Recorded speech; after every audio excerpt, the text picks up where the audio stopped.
My name is Alara, and this town remembers too much.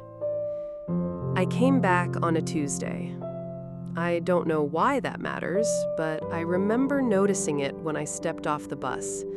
A quiet, washed-out Tuesday. The kind that smells like old rain and salt. The kind where nothing important is supposed to happen. But I was shaking. Not from fear, not exactly. More like the way your hands tremble when you're about to open a letter you wrote years ago, sealed with everything you weren't ready to feel. I wasn't here for him. That's what I told myself, anyway. I was just tired, burnt out. My city life had frayed at the edges, and I needed somewhere quiet to remember how to be a person again. That's what I said to my friends. That's what I told my mother. But this place, this town by the sea, it was never just a location. It was a person, a memory, a held breath, and it remembered me. The cafe was still there. Same peeling sign, same three-legged chalkboard with the menu half erased by wind. I stood outside the window, watching the quiet swirl of steam from behind the counter. The girl working didn't look up. I used to sit in that corner booth. He used to bring his sketchbook. I used to pretend I didn't like the way he looked at me. Soft, patient, like I was something he was waiting for, but didn't expect to keep. And maybe I wasn't. I rented a tiny room above a bookstore, old wood floors, a window that stuck, no real Wi-Fi. It was perfect because it didn't ask anything of me. And for the first time in years, I let the silence stay. That night, I couldn't sleep. The air sounded too familiar. The wind off the shore carried names I thought I'd forgotten how to pronounce. I pressed my palms against the windowsill and looked out toward the lighthouse, barely visible in the fog. He used to paint it, said it reminded him of people like us, lonely, stubborn, always shining in the wrong direction. I haven't seen him yet. I don't even know if he's still here. But this place, this quiet, weathered town, feels full of his shadow. And maybe that's why I came back. Not to find him, but to finally tell myself the truth about why I left and what I lost. I was 19, and I was angry at everything for no real reason. It was early June, and I had run away from home with a duffel bag and a vague plan to breathe somewhere else. I didn't call it running at the time. I told my mother it was a gap year. I told my friends it was adventure. I told myself I wasn't lost. I just didn't like being found. That first week in the town was uneventful until the storm. A short one, but loud, the kind that shakes windows and smells like copper and clover. I remember ducking into the cafe just to get out of the rain. I didn't even order anything, just stood near the back shelf, pretending to read the same book twice. That's when I noticed him, in the booth by the window, wearing headphones, sketching on a napkin with a black pen that kept running out of ink. He looked calm, like he belonged there, like he'd never once raised his voice at the sky. I watched him for a while. I don't think he noticed. Then again, maybe he did, because just before I turned to leave, he looked up and said, "You can sit. I'm not using the other side." I didn't answer right away, just raised my eyebrow, half curious, half wary. He smiled, not the confident kind, the kind that's offered like a gift you're allowed to return. "I'm Theo," he said, "and you look like someone who needs to sit down before she falls down." So I did. We didn't talk about anything big that first day, just books, music, the storm. He showed me his sketch, the lighthouse, unfinished. I told him it looked like it was waiting for something. He said that's what all lighthouses do. Then he looked at me, really looked, and said, "You've got that same look in your eyes, like you're always waiting for something that might not come."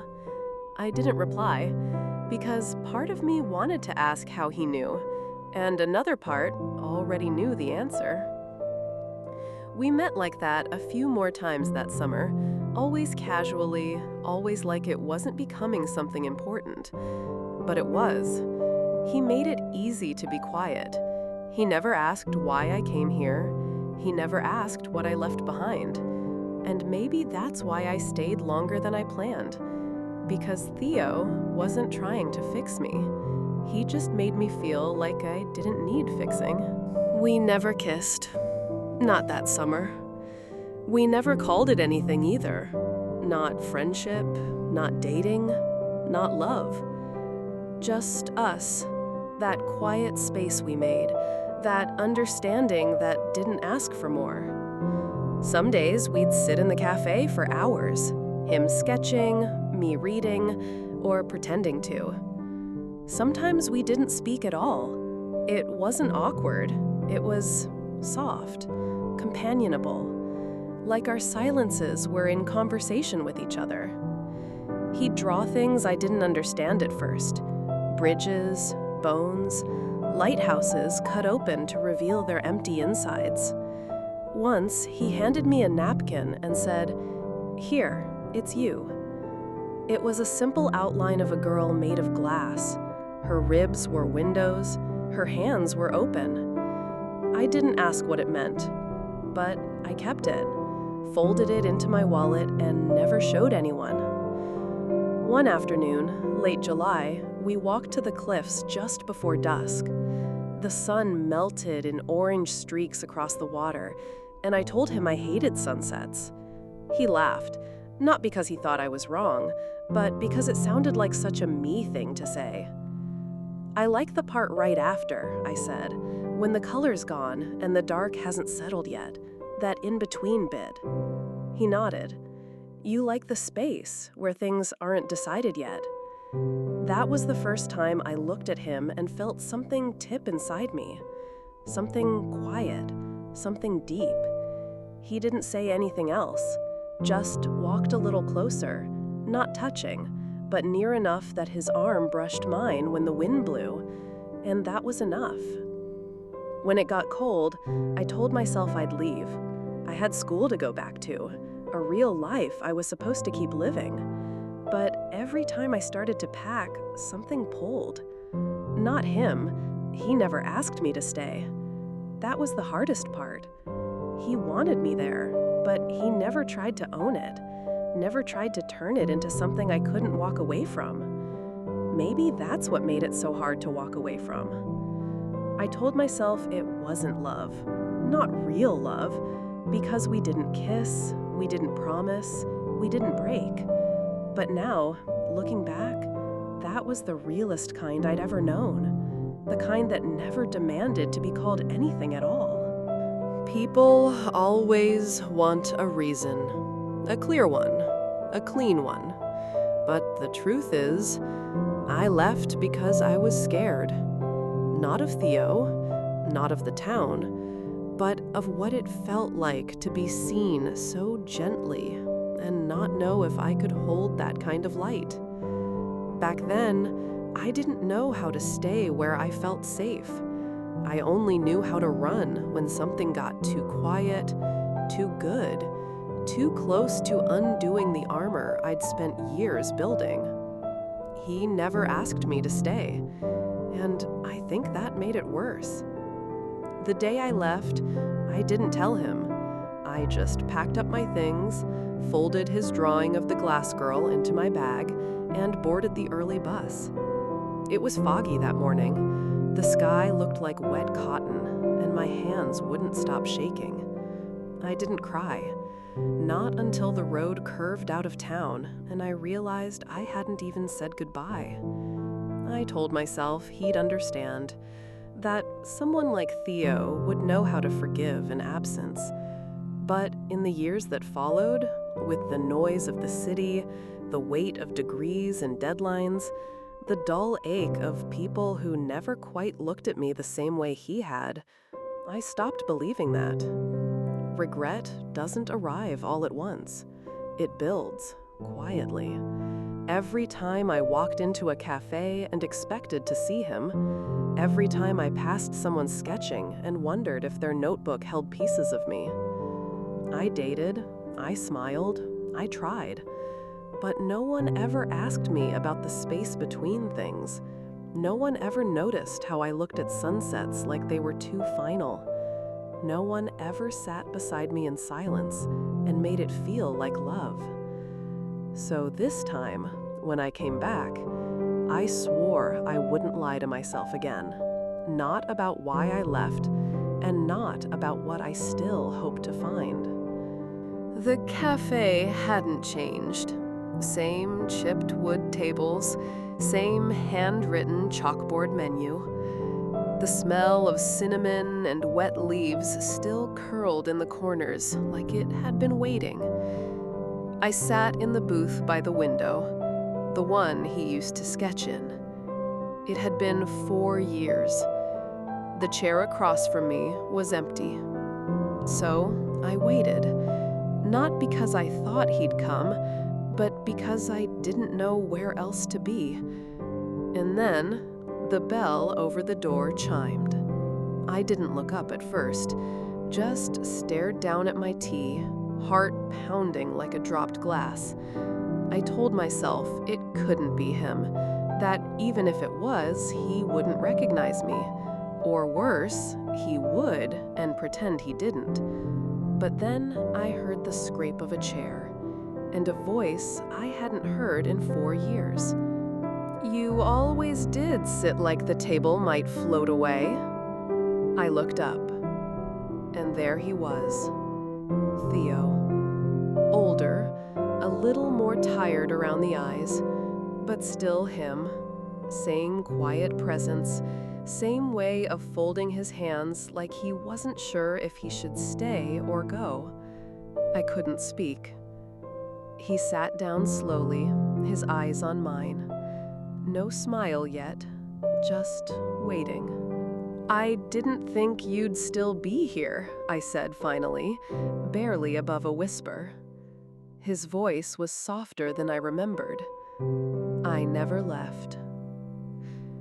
There were 1,000 things I wanted to say. "I'm sorry. I was scared. I missed you. I kept your drawing. I tried to love people the way you loved the quiet, but I couldn't." But none of it came out right. So instead, I asked, "How have you been?" He looked at me for a long time. "Different," he said. "Not worse, not better, just different without you." I bit the inside of my cheek, trying not to break. And when he finally did smile, the smallest, softest version of it, I felt something loosen in my ribs that had been locked for years. We didn't talk for long, not about the past, not yet. But when I left the cafe, he walked me to the door. And before I stepped out into the dusk, he said, "If you're back for good, I'd still like to show you the finished lighthouse." I blinked. He'd finished it? He nodded, almost shy. "It has windows now." He lived in the same small place above the bookstore, 2 floors up, one creaky stairwell I remembered by heart. The banister still wobbled, the 3rd step still whined if you put your weight too far forward. Inside, it smelled like paper and dust and lemon soap. Familiar. I sat on the same old couch, the one we used to lean across when we talked too long and too late, and I watched him make tea. His hands moved like he'd done it 100 times. Quiet, easy, deliberate. The silence wasn't awkward. It was heavier than that. Full of the things we hadn't said yet. Full of the things I didn't know how to ask. I stared at the corner of the room where his old art desk stood, cluttered with sketchbooks and loose pages. And there, tucked half under a stack of new work, I saw it. My throat tightened. It was the napkin, the one he gave me, the girl made of glass. I stood and walked over, not asking, not thinking, just needing to know if it was really what I thought it was. When I picked it up, the edges were softer now, yellowed slightly, but the drawing hadn't faded. Her hands were still open, her ribs still windows. "She's always been yours," Theo said from behind me. I turned slowly. "You kept it?" I asked, my voice too fragile. He didn't move. "You kept her," I said again, like I couldn't believe it. His reply came quiet. "I kept everything that reminded me of you." There are moments that split your life in two. Not loud ones, not dramatic, just soft, almost accidental moments that catch. And this was one of them. I folded the napkin gently, held it to my chest, and said the one thing I hadn't been brave enough to say back then. "I loved you. I just didn't know how to stay." Theo walked over, slowly, like he wasn't sure if he was allowed. Then he said, "You don't have to apologize for the person you were when you left." I looked up, tears blurring the edges of him. "But I do," I whispered, "because I made you carry a goodbye I never gave." He smiled then, sad and warm and full of grace. And I waited, because I believed you'd come back when you could carry it with me. We sat on the floor that night, tea forgotten, knees touching. The window was open just enough to let the night in, and the distant sound of rain made everything feel softer. "I used to write you letters," I told him. "Hundreds. None of them made it out of my head." He smiled. "I would have read every one." I took a deep breath. "There's something else I need to say. Not because I expect anything, not because I want to go back and fix things, just because it's the last thing I never said." Theo nodded. He didn't rush me. I looked down at my hands. "I thought leaving was strength," I said. "That walking away from love before it walked away from me was how I'd stay whole. But it didn't protect me, Theo. It just made me lonely in a way that no one else could reach." The silence between us grew tender. He didn't say, "I told you so." He didn't say, "It's too late." He just reached for my hand and held it like something sacred. "I waited for you," he said softly. "Not out of hope, not out of punishment, just because I wasn't done loving you yet."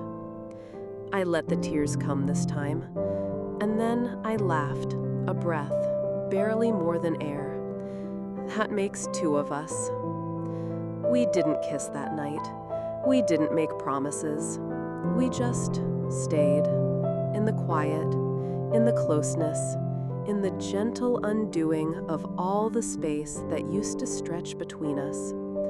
And when I left in the morning, just for coffee, not forever, I looked back and saw him at the window, watching, smiling, like he knew I'd be back. Because this time, I wasn't running, I was returning.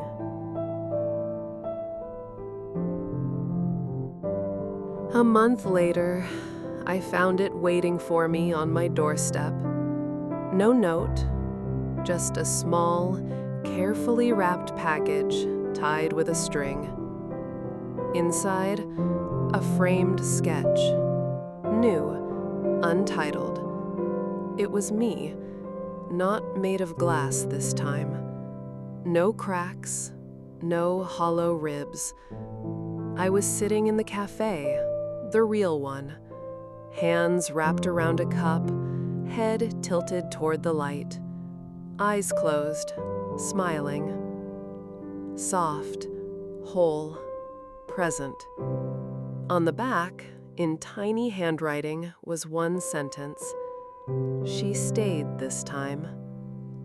I hung it above my desk, not as a trophy, not even as a memory, but as a reminder that healing doesn't come in loud declarations.